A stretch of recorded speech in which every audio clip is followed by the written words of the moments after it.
मतलब इतना उसके चेहरे पे नूर था बच्चे में कि जब उस बच्चे को मैं देखता तो मुझे ऐसा लगता था कि जैसे मैं 10 मिनट भी उस बच्चे को ना देखूं तो मुझे लगता था कि मेरे से कोई दुनिया की कोई चीज़ मिस हो रही है। जैसे तैसे वो बच्चे के साथ हमारा बहुत ज़्यादा लगाव था, मेरा भी और अंजलि का भी। माँ बाप का लगाव बच्चे से होता ही है, लेकिन उस बच्चे के साथ कुछ ज़्यादा लगाव था, बहुत ज़्यादा लगाव था। एक दिन बच्चा 8 साढ़े 8 साल की उम्र होगी, बच्चा अचानक बीमार पड़ गया।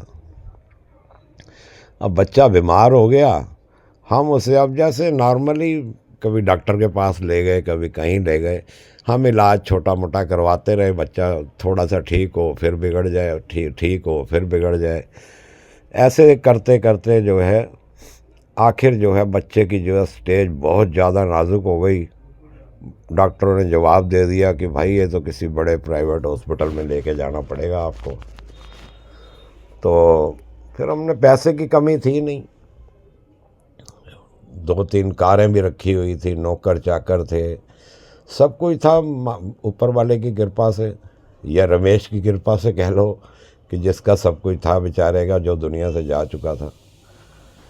अब हम उस बच्चे को ले लेकर कभी किसी शहर में, कभी कहीं पर, जिस किसी ने बताया कि बाहर इस कंट्री में इसका इलाज हो सकता है, तो हम वहाँ पहुँच जाते। जहाँ जहाँ हमें किसी ने कोई बताता गया हम उसका इलाज करवाते। किसी को कुछ समझ में नहीं आता, जो भी टेस्ट करवाओ उसमें नॉर्मल, कोई रिपोर्ट में कुछ आए ना, लेकिन वो बच्चा दिन ब दिन कमज़ोर होता गया। आखिरकार वही हुआ, 8.5-9 साल का बच्चा, 5-6 महीने 7 महीने के अंदर अंदर बच्चे की हालत ज़्यादा ख़राब हो गई।